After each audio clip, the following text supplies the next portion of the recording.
नमस्कार जय Jagannath गतसी kitchen blogs रे आपण मानक अनेक अनेक स्वागत। पिला बेले जो घाटर स्वादटी आमे पाइछु जो आमर माँ आउ जेजेमा कि आई जो बनईकी खवाई आज से स्वाद सहित आज बंधकोबी घाट को आमे बनईबू। आशा करुछि आपण मानकु ए घाटर रेसिपी बहुत भल लागिबो। ताले चलंतु भिडियो स्टार्ट करवा।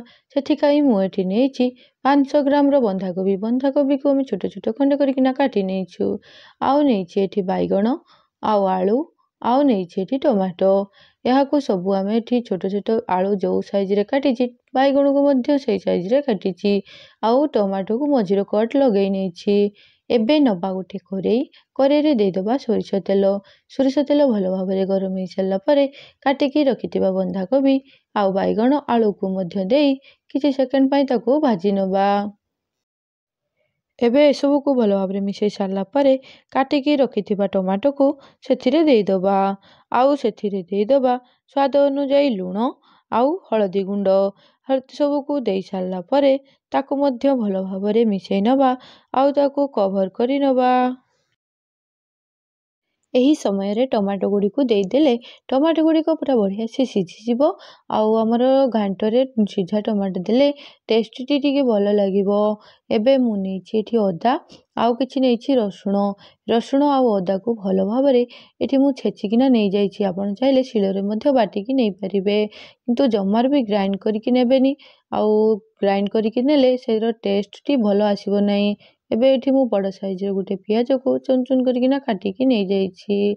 एपटे देखंतु हमर घांटरु केते पानी बाहरछि मते जमार भी पानी देई नथली किंतु पानी तार बाहरछि घांटरु आउ ए सब जो टमाटो को देइथिली देखंतु केते बढ़िया से सिझी जाइछि ताको एबे मु बाहर करि नैछि आउ घांटो को मध्य गुटे जगह को बाहर करि नैछि। एबे नउछि गुटे कड़े रे देइ दउछि 3 बड़ा चामच सोरिष तेल एथिरे आपण अन्य कोनोसी तेल नेबे नहीं आउ एथिरे देइ दउछि 3 तेजपत्र आउ किछि जीरा आउ काटिकी रखिथिबा देदेवी पियाज को एसबू को भल भाव गोल्डन ब्राउन कलर है पर्यंत ताको भाजी नबा। पियाज आमर ये बढ़िया से हो गलानी। एबे छेचिकी रखिथिबा अदा रसुण पेस्ट को देकिना ताको बढ़िया से पूरा आमर कषि नबा। एठी आमर मसला सुखला लगुची से जो थे छेचिथिलु ताको टिके धोइकिना दे दउछि अल्प किछि पानी आउ एसबू को भल भाव कषि नउछि आउ सेथिरे दे दउछि अल्प लुण आउ हळदी एसबू को मध्य भल भाव मिसई नउछि।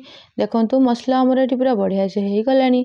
एबे जो सिझेकी रखिथिलु टमाटो को देकिना आमे बढ़िया से ताको मिसई नबा। एबे नहीं मु गोटे चामच लंका गुंड को पूरा मसला सहित पूरा बढ़िया से मिसई नबू। एसबू को बढ़िया से मिसई सारे मसला मध्य हमर बढ़िया से हो गलानी। एबे सिझेकी रखिथिबा घांटो को सेथिरे देइदबा आउ ताको बढ़िया से मिसई नबा।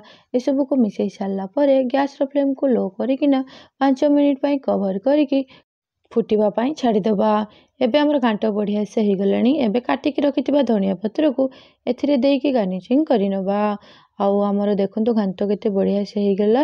पुणी देखा हबा गोटे वीडियो रे आ गोटे रेसिपी सहित रहिली। जय जगन्नाथ नमस्कार।